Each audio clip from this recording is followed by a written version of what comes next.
Well للمطففین، ہلاکت ہے، بربادی ہے، دردناک عذاب ہے اس شخص کے لیے کہ جو ناپ تول میں کمی کرتا ہو، اس طرح کی کمی کرتا ہو۔ ایک مثال اللہ نے دی، الذین اذا اکتالوا علی الناس یستوفون، کہ جب لوگوں سے کوئی چیز خریدتا ہے تب تو بڑا حساب کتاب کرتا ہے۔ بھائی میں پتہ ہے نا آپ کو، میں 2 نمبر چیز نہیں لیتا نا، میرا وہ اصول ہی نہیں ہے، میرا وہ طریقہ ہی نہیں ہے۔ لیکن جب اس چیز کو بیچتا ہے تو کہتے ہیں یار اتنی تو ہیرا پھیری چلتی ہے نا، اتنی تو عیب چلتا ہے، اتنا نقص تو مارکیٹ میں چلتا ہے۔ مثال کے طور پر کوئی پراپرٹی کا کام کرتا ہے، اب اپنی ذات کے لیے کوئی گھر لینا ہے، اپنی رہائش کے لیے کوئی گھر لینا ہے، تو پھر تو اگلے کو بتاتے ہیں بھائی فلنگ والی جگہ نہ ہو، پکی جگہ ہونی چاہیے، کوئی نقص نہ ہو، ڈبل روڈ ہو، یہ ہو وہ ہو، گیس لگی ہو، بجلی مہیا ہو، سب چیزیں موجود ہوں، تب میرے لیے پلاٹ دیکھنا۔ اور اگر کسی کے لیے لے رہا ہے تو پھر اس کو کہہ رہے بھائی اتنا تو عیب چلتا ہے، مارکیٹ میں اتنی بات تو ہیرا پھیری ہو جاتی ہے، اور بڑے لوگوں کا پلاٹ فلنگ والی جگہ پہ بنا ہوا ہے تو اتنا مسئلہ نہیں ہے، اتنی اونچ نیچ نہیں ہوتی۔ تو اپنے لیے تو دائرہ کار کچھ ہے، اور لوگوں کے لیے، دوسروں کے لیے اصول اور ضابطہ کچھ ہے۔ اسی طرح ہماری تجارت ہے، تجارت میں پرچون کا کام ہے، یہ پٹرول پمپس ہیں۔ مجھے ایک دفعہ ایک شخص کہنے لگا مولانا صاحب یہ جو پٹرول پمپ والے لوگ ہیں ان میں اگر کوئی بہت نیک ہو، بہت نیک، وہ بھی 1 لیٹر کے ساتھ اتنے پیسے مارتا ہے، ایک اس نے رقم مجھے بتائی، اتنے پیسے وہ مارتا ہے۔ یہ کسی بدماش کی یا کسی ڈاکہ ڈالنے والی کی بات نہیں ہو رہی، دھوکہ دینے والی کی بات نہیں ہو رہی، کہا کہ بہت نیک ہوگا، وہ بھی اتنے پیسے ضرور مارتا ہے۔ اور اللہ رب العزت کیا فرما رہے ہیں؟ ویل للمطففین، ہلاکت ہے، بربادی ہے، دردناک عذاب ہے کس کے لیے؟ جو ناپ تول میں کمی کرتا ہو۔ عبداللہ ابن عباس رضی اللہ تعالیٰ فرماتے ہیں کہ یہ جو مطففین کا لفظ ہے یہ صرف معاملات کے ساتھ نہیں ہے بلکہ اس کا تعلق عبادات کے ساتھ بھی ہے۔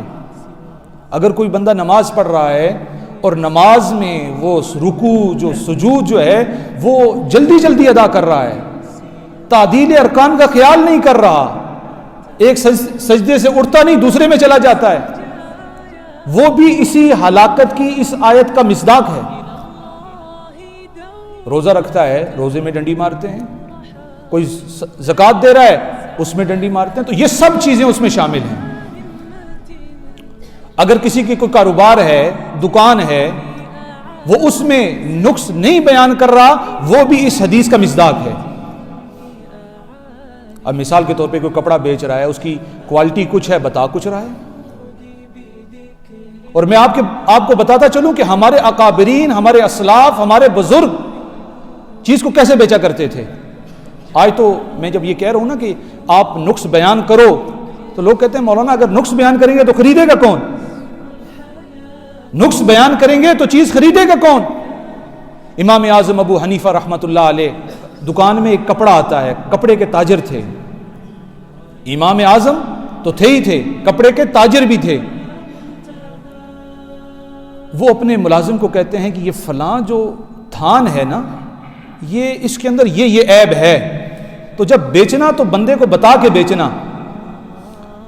اب کسی دن کوئی گاہک آتا ہے اور امام صاحب دکان میں نہیں ہوتے، اور وہ جو ملازم تھا وہ اس تھان کو بیچ دیتا ہے۔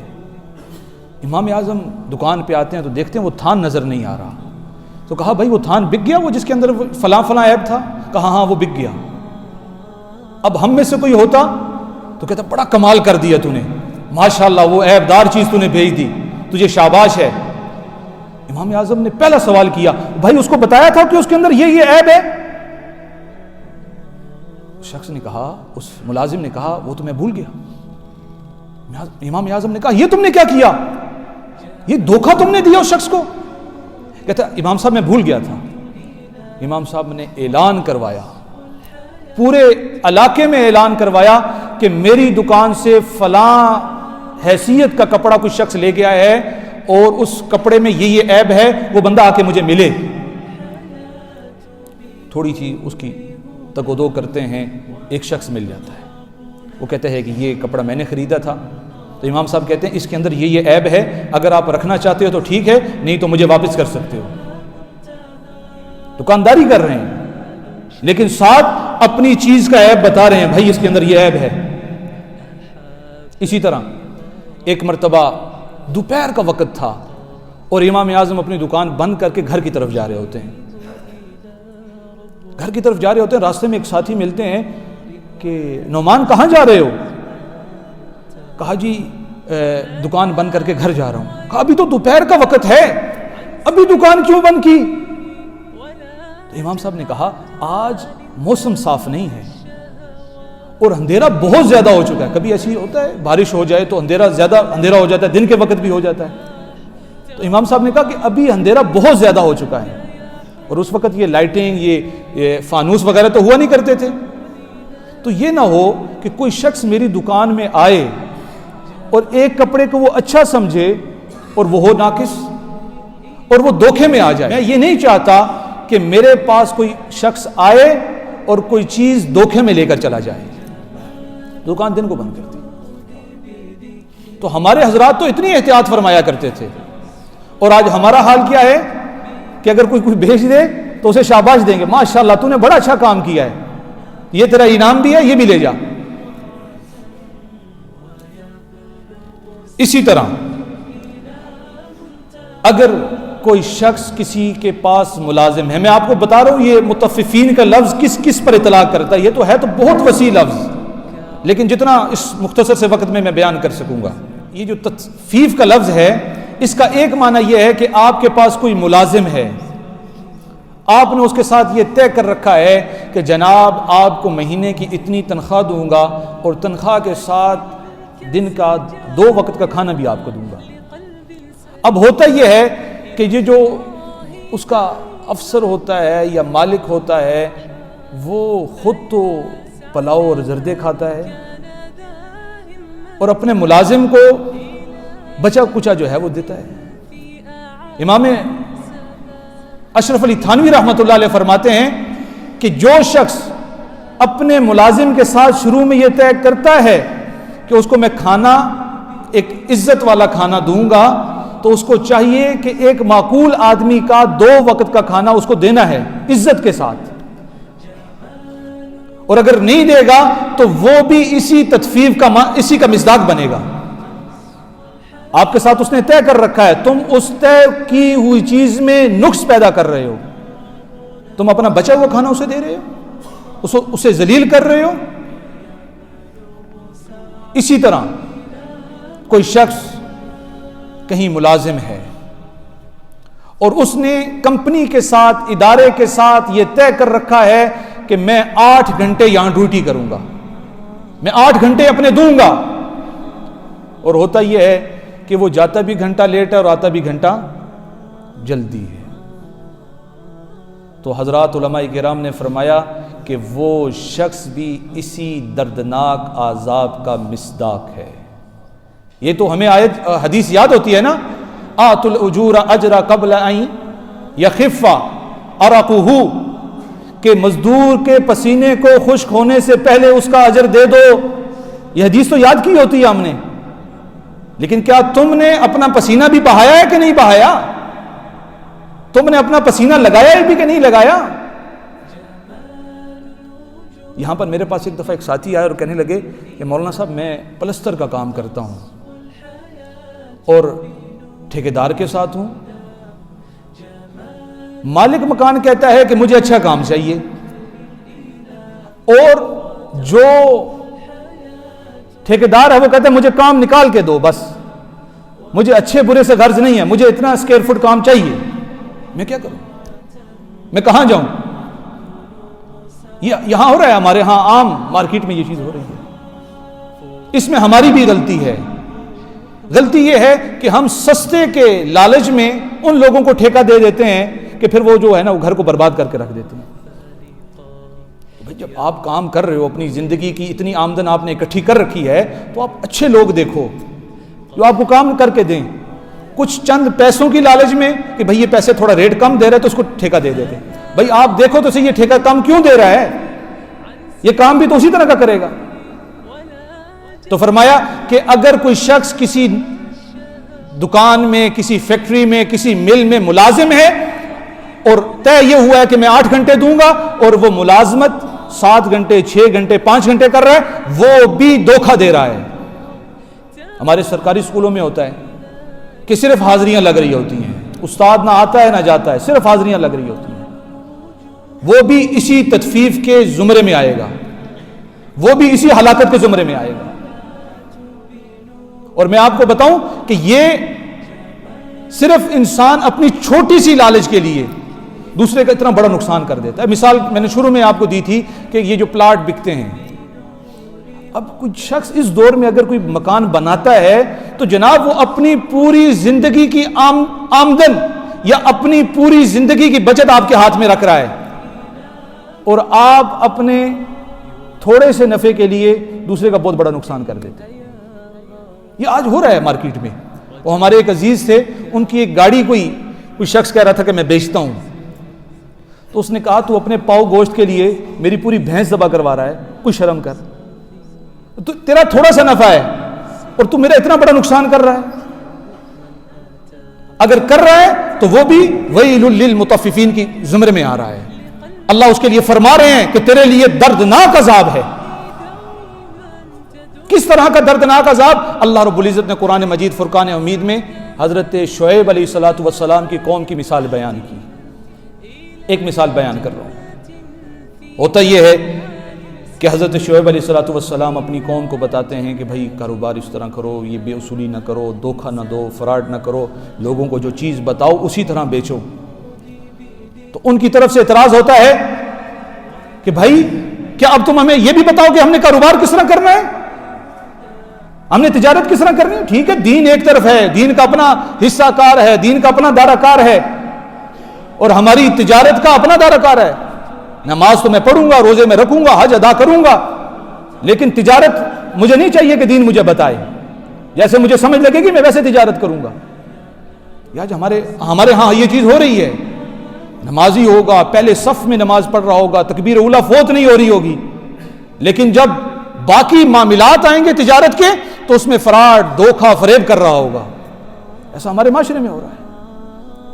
اور کس طرح کا فراڈ کر رہا ہوگا، کس طرح کا دھوکہ دے رہا ہوگا، کس طرح کا دوسروں کو نقصان پہنچا رہا ہوگا، اس کا اندازہ آپ نہیں کر سکتے. تو میں یہ کہہ رہا تھا کہ بظاہر تو وہ بندہ دیندار نظر آتا ہے، لیکن معاملات کے اندر، تجارت کے اندر، کاروبار کے اندر وہ بے دین ہے. اگر آپ اپنے ملازم کو وقت پہ تنخواہ نہیں دے رہے، آپ دیندار نہیں، آپ بے دین ہیں. ملازم اپنی تنخواہ، اپنا جو تنخواہ لے رہا ہے اس کا پورا کام نہیں کر رہا، وہ شخص بے دین ہے.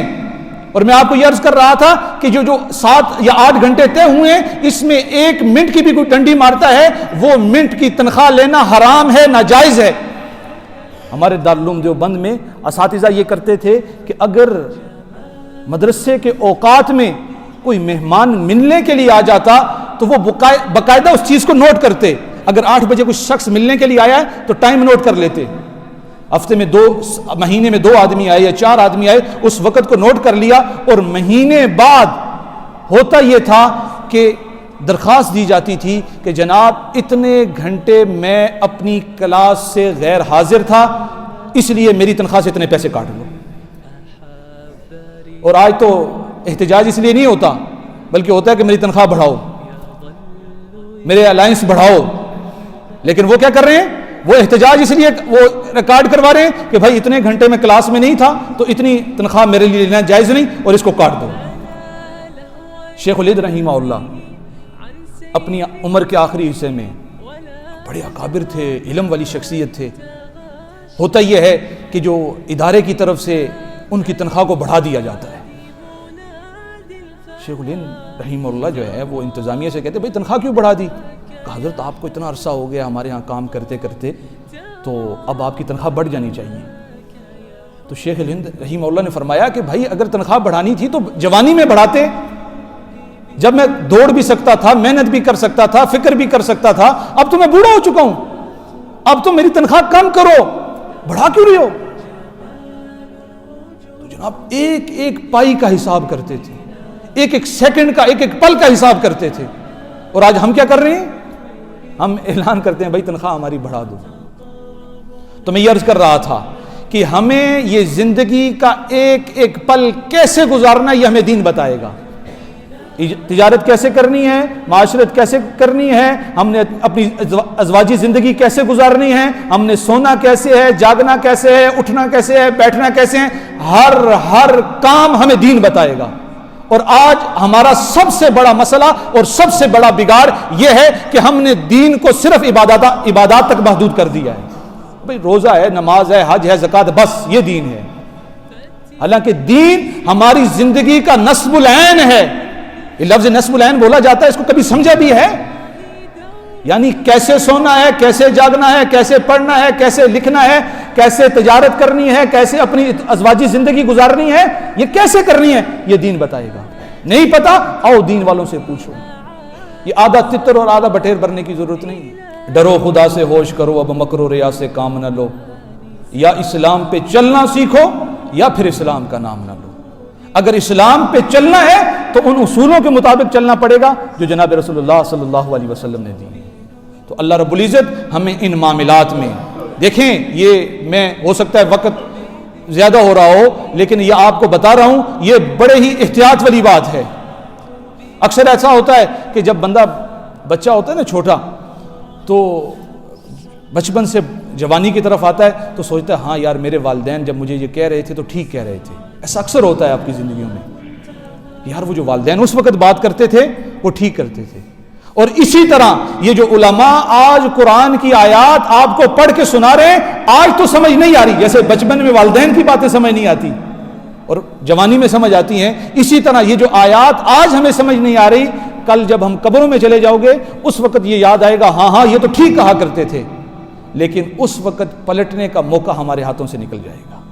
تو جناب کوشش کریں کہ اپنے جو آپ کے اختیار میں ہے کسی کو دھوکہ نہ دیں، کسی کے ساتھ زیادتی نہ کریں، کسی کے ساتھ فراڈ نہ کریں. اور میں آپ کو قوم شعیب کی بات بتا رہا تھا کہ قوم شعیب کے اندر یہ مرض تھا کہ وہ مال کے اندر تخفیف کرتا تھا، جو ہے ناپ تول کے اندر تخفیف کرتا تھا. ہوا یہ کہ اللہ رب العزت کی طرف سے ان کے اوپر عذاب آیا.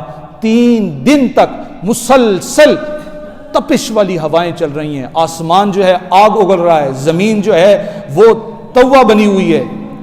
3 دن ایسے گزرتے ہیں. ایک تیسرے دن آسمان سے ایک بادل آتا ہے جس کے نیچے ٹھنڈی ہوائیں چل رہی ہو. سب لوگ اس ٹھنڈی ہوا کو حاصل کرنے کے لیے اس بادل کے نیچے جاتے ہیں. ہوتا یہ ہے کہ وہ ٹھنڈی ہوا رکتی ہے اور آسمان سے انگارے برستے ہیں اور وہ پوری قوم بحیثیت قوم جو ہے وہ وہاں پر جل کے بسم ہو جاتی ہے. صرف کس وجہ سے؟ یہ ناپ تول میں کمی کرنے کی وجہ سے. اور اس سے بھی سخت ایک حدیث ہے جو جناب رسول اللہ صلی اللہ علیہ وسلم نے فرمائی. ایک مرتبہ ایک ساتھی جو ہیں وہ کچھ گندم بیچ رہے تھے. رسول اللہ صلی اللہ علیہ وسلم نے گندم دیکھی تو بڑی اچھی لگ رہی تھی. رسول اللہ صلی اللہ علیہ وسلم نے گندم کے اندر ہاتھ مارا تو گندم گیلی بھی ہے، خراب بھی ہے. تو پوچھا بھائی یہ کیا کر رہے ہو، یہ 2 نمبر چیز بیچ رہے ہو؟ کہا جی بارش ہوئی تھی اس لیے یہ گندم ایسی ہے. تو کہا اگر بارش ہوئی تھی تو نیچے والی اوپر کرو، اوپر والی نیچے کرو. اور پھر رسول اللہ صلی اللہ علیہ وسلم نے بڑا سخت جملہ استعمال فرمایا، فرمایا من غشنا فلیس منا. جو دھوکہ دیتا ہے، جو فراڈ کرتا ہے، جو لوگوں کے ساتھ زیادتی کرتا ہے وہ ہم میں سے نہیں ہے. گویا کہ وہ میری امت کا فرد نہیں ہے. تو اگر یہ چیزیں آج ہمارے اندر ہیں تو ہمیں دیکھنا ہوگا کہ کیا ہم رسول اللہ صلی اللہ علیہ وسلم کی امت سے نکل تو نہیں گئے. اللہ مجھے اور آپ کو عمل کرنے کی توفیق عطا فرمائے.